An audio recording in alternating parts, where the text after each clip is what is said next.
Hello dear students, this is BS Sir, Senior Inorganic Chemistry Faculty, motion.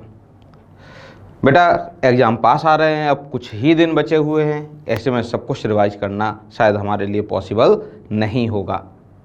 ऐसे में क्या कुछ ऐसे टॉपिक सिलेक्ट किए जा सकते हैं जिनसे फ्रिक्वेंटली क्वेश्चन आते रहे, खास करके पिछले 10 सालों में, या कुछ ऐसे टॉपिक जिनको पढ़ने पर जहाँ से क्वेश्चन पूछे जाने की प्रोबेबिलिटी हमें सबसे ज़्यादा दिखाई देती है। तो आइए ऐसे ही कुछ टॉपिक डिस्कस किए जाएं ताकि हम एक क्विक रिवीजन कर पाएँ, अपने लिए बेटर प्लानिंग कर पाएँ। ये रहा पिछले 10 साल का एनालिसिस। अगर आप देख पा रहे होंगे तो कुछ टॉपिक ऐसे हैं जहाँ से फ्रिक्वेंटली क्वेश्चन आते रहे हैं। चैप्टर की अगर हम बात करें, पीरियोडिक टेबल, कभी कभी यहाँ से 6 के आसपास भी क्वेश्चन आए हैं, तो कभी सिर्फ एक क्वेश्चन आया है। बट ये ज़रूर है कि हर साल कम से कम एक क्वेश्चन पीरियोडिक टेबल का तो रहता ही है, हर हाल में मिलेगा आपको। ऐसे में एवरेज आप देखें तो आप मान के चलें कम से कम 2 क्वेश्चन हम पीरियोडिक टेबल से मान के चल सकते हैं। 2013 में 1 क्वेश्चन आया है, 14 में 3 क्वेश्चन आए हैं, 2015 में 6 क्वेश्चन आए हैं। अगर पिछले 3 साल में देखा जाए, 2020 4 क्वेश्चन, 21 2 क्वेश्चन, 22 1 क्वेश्चन, तो नंबर ऑफ क्वेश्चंस वेरी करते रहे हैं। बट हाँ, टॉपिक इंपॉर्टेंस रखता है, चैप्टर इंपॉर्टेंस रखता है। On an average 1 to 2 question तो हम मान के चलें कि यहाँ से आते ही रहे हैं। Chemical bonding, one of the most important topic. अब केमिकल बॉन्डिंग से भी आप देखें तो कभी 5 क्वेश्चन है, 7 क्वेश्चन भी हैं, 4 क्वेश्चन भी हैं। पिछले 3 साल का एनालिसिस देखिएगा, 2 4 4। पिछले 2 साल से लगातार 4 क्वेश्चन सिर्फ और सिर्फ केमिकल बॉन्डिंग से हमें दिखाई देते हैं। हम सभी जानते हैं बड़ा इम्पॉर्टेंट चैप्टर है। देखे जाएं तो पिछले कुछ सालों में चैप्टर कैटेगराइजेशन को हम अगर फोकस करें, सबसे ज़्यादा क्वेश्चन हमें कहाँ से दिखाई देते हैं? पीरियोडिक टेबल से, केमिकल बॉन्डिंग से। उसके बाद हमें नंबर ऑफ क्वेश्चन दिखाई देते हैं कहाँ से? पी ब्लॉक से।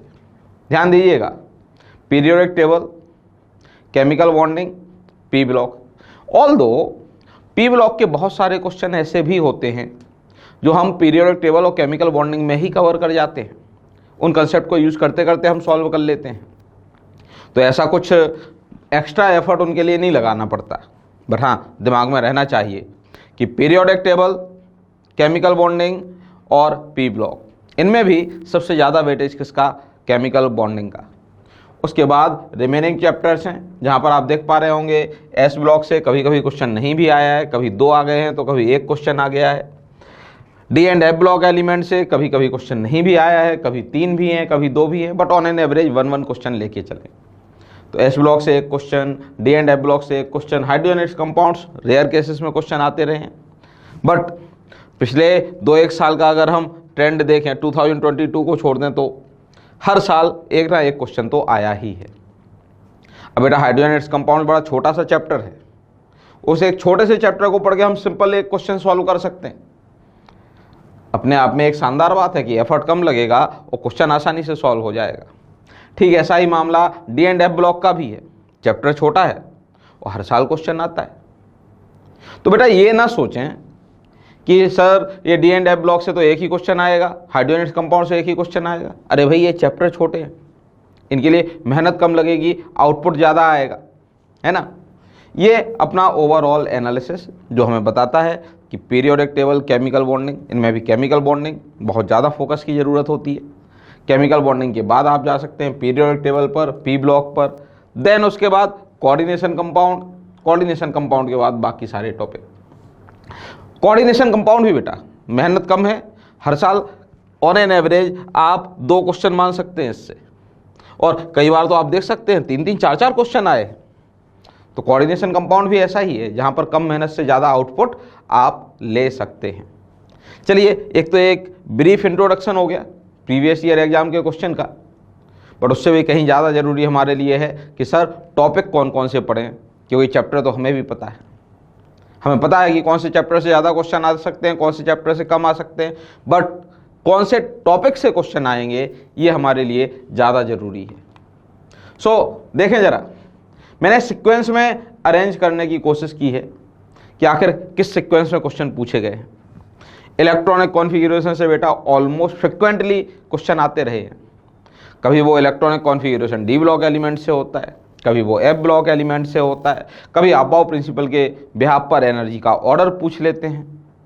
गैडोलीनियम का इलेक्ट्रॉनिक कॉन्फ़िगरेशन पूछ लिया सपोज, है ना, या फिर इलेक्ट्रॉनिक कॉन्फ़िगरेशन के बिहाफ पर एलिमेंट पीरियोडिक टेबल में कहाँ आएगा ये पूछ लेते हैं।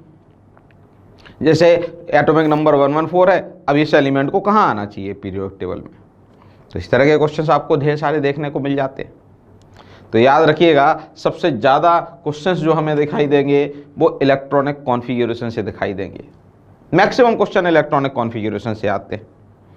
उसके बाद नंबर आता है एटॉमिक और आयोनिक रेडियस का, बिल्कुल लेंथेनॉइड कॉन्ट्रैक्शन, लेंथेनम से ल्यूटेशियम तक।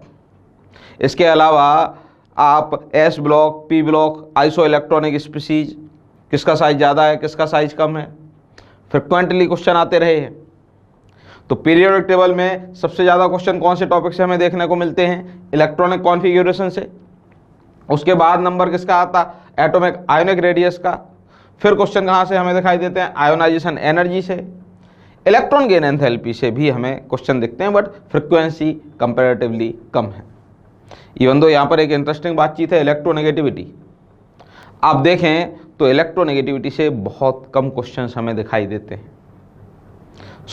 मेरे हिसाब से सजेशन ये है कि ज़्यादा कुछ नहीं पढ़ना है तो कम से कम इलेक्ट्रॉनिक कॉन्फ़िगरेशन, एटॉमिक रेडियस और आयोनाइजेशन एनर्जी, ये 3 टॉपिक तो ऐसे हैं जिन पे हमारा सबसे ज़्यादा फोकस होना चाहिए। सारा पढ़ सकते हैं, well and good, but at least ये 3 टॉपिक हमें पढ़ने हैं, अच्छे से पढ़ने हैं। कौन कौन से 3 topic, electronic configuration, atomic ionic radius और आयोनाइजेशन एनर्जी। कम से कम ये 3 टॉपिक हमारे प्रॉपर वे में तैयार होने चाहिए। नेक्स्ट, अगर हम बात करें केमिकल बॉन्डिंग की, तो केमिकल बॉन्डिंग में बेटा मॉलिक्यूलर ऑर्बिटल थ्योरी सबसे ज़्यादा क्वेश्चन आए हैं और सबसे सिंपल। मॉलिक्यूलर ऑर्बिटल थ्योरी में ऑर्बिटल डायग्राम से क्वेश्चन मेरे को नहीं दिखाई दिए, ऑर्बिटल डायग्राम से क्वेश्चन नहीं है। या फिर हम बोल सकते हैं कि स्टार्टिंग में जो थ्योरी के बेसिक पॉइंट्स हम पढ़ते हैं वहाँ से अभी तक क्वेश्चन नहीं दिखाई दिए। ज़्यादातर क्वेश्चन कहाँ से हैं, वो एक बॉन्ड ऑर्डर का फॉर्मूला हमने याद किया है, BMO - ABMO डिवाइडेड बाय 2, वहाँ से क्वेश्चन है। कौन सी स्पीसीज एक्सिस्ट करेगी, कौन सी स्पीसीज एक्सिस्ट नहीं करेगी, पैरामैग्नेटिक कौन होगा, कौन डायामैग्नेटिक होगा, कौन सी 2 स्पीसीज के बॉन्ड ऑर्डर सेम होंगे, ढेरों इस तरह के क्वेश्चन हमें मिल जाएंगे बेटा। Bond energy, stability. MOT से स्कोर करना बड़ा आसान है मॉलिक्यूलर ऑर्बिटल थ्योरी, खास करके वो पोर्शन बॉन्ड ऑर्डर से रिलेटेड जहाँ पर क्वेश्चंस क्रिएट हो रहे हैं, वो सबसे ज़्यादा याद रखें बेटा। वहाँ से मैक्सिमम क्वेश्चन क्रिएट किए गए हैं, वहाँ से मैक्सिमम क्वेश्चन पूछे गए। पैरामैग्नेटिक, डायामैग्नेटिक, यहाँ से ढेर सारे क्वेश्चन पूछे गए। सबसे ज़्यादा केमिकल बॉन्डिंग में क्या फोकस में होना चाहिए, मॉलिक्यूलर ऑर्बिटल थ्योरी। उसके बाद आ जाता है valence shell electron pair repulsion theory, one of the most important topic, क्योंकि इससे मॉलिक्यूल का शेप पता चल जाता है, इससे बॉन्ड एंगल आइडेंटिफाई करने में भी हेल्प मिलती है। और यहाँ से ऑलमोस्ट हर साल क्वेश्चन आता है, ऑलमोस्ट हर साल 2 साल में एक क्वेश्चन आपको इस टॉपिक से दिख ही जाता है। Valence shell electron pair repulsion theory, ICl2- कैसा दिखाई देगा, है ना, कार्बोनेट आयन का शेप कैसा होना चाहिए, I3+ कैसा होगा, I3- कैसा होगा, प्लेनर कौन होगा, नॉन प्लेनर कौन होगा, कौन से आइसो स्ट्रक्चरल होंगे, बॉन्ड एंगल का ऑर्डर क्या आएगा। इन चीज़ों को लेकर हमारी जो समझ है वो कहाँ से आती है, वो valence shell electron pair repulsion theory से आती है। तो सबसे ज़्यादा वेटेज किसका, मॉलिक्यूलर ऑर्बिटल थ्योरी का। उसके बाद वेटेज किसका, valence shell electron pair repulsion theory का। उसके बाद नंबर आता है हाइब्रिडाइजेशन, बैलेंस बॉन्ड थ्योरी और मॉलिक डायपोल मूवमेंट। इनके वेटेज ऑलमोस्ट इक्वल हैं। यहाँ से हम आपको most of the time question दिखते रहते हैं।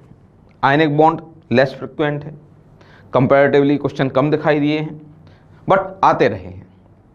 अगर आयनिक बॉन्ड में भी देखें तो सर आयनिक बॉन्ड में तो बहुत सारी चीज़ें हमने पढ़ी हैं, तो हमें कौन कौन से टॉपिक पे ज़्यादा फोकस करना है। तो बेटा आयनिक बॉन्ड में या तो थर्मल स्टेबिलिटी से रिलेटेड क्वेश्चन ज़्यादा पूछे गए हैं या फजांस रूल से रिलेटेड क्वेश्चन ज़्यादा पूछे गए हैं। कहाँ पर आयनिक कैरेक्टर कम होगा, कहाँ आयनिक कैरेक्टर ज़्यादा होगा, कौन CO2 देगा हीट करने पर, कौन हीट करने पर CO2 नहीं देगा, थर्मल स्टेबिलिटी किसकी ज़्यादा होगी किसकी नहीं होगी। इस टाइप के कुछ क्वेश्चंस हैं जो आयनिक बॉन्ड से पूछे गए हैं। तो ये केमिकल बॉन्डिंग से कुछ टॉपिक जिन पर हमें कुछ ज़्यादा फोकस करने की ज़रूरत है। चलिए कुछ और बातचीत की जाए। बात करें कोऑर्डिनेशन कंपाउंड की। कोऑर्डिनेशन कंपाउंड में सबसे ज़्यादा क्वेश्चन है कॉम्प्लेक्स की डिटेल से। कॉम्प्लेक्स की डिटेल से हमारा मतलब, अरे भाई पैरामैग्नेटिक कॉम्प्लेक्स है या डायामैग्नेटिक है, हाइब्रिडाइजेशन कॉम्प्लेक्स में क्या आने वाला है, इसके अलावा नंबर ऑफ अनपेयर्ड इलेक्ट्रॉन कितने हैं, मैग्नेटिक मोमेंट क्या है, इस तरह के ढेरों क्वेश्चन हैं। कौन सा कॉम्प्लेक्स है जो विजुअल स्पेक्ट्रम में लाइट को एब्जॉर्ब करेगा नहीं करेगा, इस तरह के ढेरों क्वेश्चन हैं। तो भाई कोऑर्डिनेशन कंपाउंड में सबसे ज़्यादा क्वेश्चन कहाँ से, डिटेल ऑफ कॉम्प्लेक्स से। उसके बाद जनरल टर्मिनोलॉजी, मोनोडेंटेड लिगेंड कौन सा है, कीलेटिंग लिगेंड कौन सा है, एम्बीडेंटेड लिगेंड कौन सा है, डोनर एटम कौन से हैं, कोऑर्डिनेशन नंबर कितना आएगा, कोऑर्डिनेशन नंबर ऑक्सीडेशन स्टेट का सम क्या आएगा, इस तरह के ढेरों क्वेश्चंस जनरल टर्मिनोलॉजी से रिलेटेड क्वेश्चन फ्रिक्वेंटली आते रहे हैं, पूछे जाते रहे हैं। इसके अलावा CFT, बिल्कुल वो स्पेक्ट्रोकेमिकल सीरीज, लिगेंड की स्ट्रेंथ की एक सीरीज दे रखी है, वो सीरीज हमें याद होनी चाहिए। वो स्प्लिटिंग ऑक्टाइडल में T2G, फिर टेट्राइडल की स्प्लिटिंग, वहाँ से रिलेटेड क्वेश्चन। कलर जो CFT का ही हिस्सा है, तो कलर से रिलेटेड क्वेश्चन, कॉम्प्लेक्स जिस कलर को एब्जॉर्ब करता है उसके कॉम्प्लीमेंट्री कलर का है, लैम्डा एब्जॉर्ब कहाँ कम आएगा कहाँ ज़्यादा आएगा, जो रेडिएशन आ रहा है उस एब्जॉर्ब्ड रेडिएशन की फ्रिक्वेंसी का स्प्लिटिंग से क्या रिलेशन है, ये सारी बातचीत कहाँ है, CFT में। इन सारी बातचीत से रिलेटेड क्वेश्चंस आपको दिखते रहेंगे, फ्रिक्वेंटली दिखाई देते रहेंगे। इसके बाद आती है वर्नर थ्योरी। तो क्या आप गौर कर पा रहे हैं, हम सबसे ज़्यादा परेशान होते हैं आइसोमेरिज्म को लेके, जबकि हमारे सबसे ज़्यादा क्वेश्चन कहाँ हैं, डिटेल ऑफ कॉम्प्लेक्स से। हमारे उसके बाद नंबर किसका आ रहा है, जनरल टर्मिनोलॉजी, सबसे सिंपल काम। CFT one of the most important topic of A Werner theory, IUPAC से फ्रिक्वेंट क्वेश्चन है, यूजेस से हैं। उसके बाद जाके आइसोमेरिज्म और मेटल कार्बोनिल है। मैंने टॉपिक उस सीक्वेंस में रखे हैं जिस सीक्वेंस में एग्जाम में क्वेश्चंस पूछे जाते रहे हैं। सीक्वेंस गौर से देखिएगा। कॉम्प्लेक्स की डिटेल मायने रखती है हमारे लिए, जनरल टर्मिनोलॉजी हमारे लिए मायने रखती है, CFT हमारे लिए मायने रखती है ना, वर्नर थ्योरी हमारे लिए मायने रखती है। मायने तो सब कुछ रखता है, बट प्रायोरिटी इन टॉपिक के लिए ज़्यादा है। और अब मेटलर्जी। मेटलर्जी में कभी क्वेश्चन मिला है, कभी क्वेश्चन नहीं भी आया है। पिछले 2-3 साल के ट्रेंड देखें तो जनरल प्रिंसिपल से ही क्वेश्चन ज़्यादातर दिखते रहे हैं। यहाँ पे मेटलर्जी में आयरन, कॉपर, सिल्वर, गोल्ड थोड़ा सा इंटरेस्टिंग पार्ट है। एल्यूमिनियम से रिलेटेड क्वेश्चन पिछले 2-3 साल में हमें ज़्यादा नहीं दिखाई दिए, बट एलेबोरेट किया गया एल्यूमिनियम को अच्छा खासा, तो हम छोड़ नहीं सकते उसे।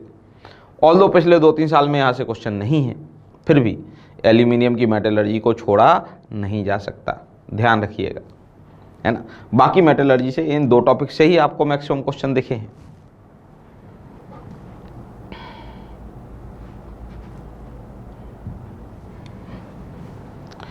मेटलर्जी कभी क्वेश्चन आया भी है, कभी नहीं आया है, तो बाकी के जो चैप्टर इससे पहले हमने देखे उनके वेटेज कहीं ज़्यादा हैं।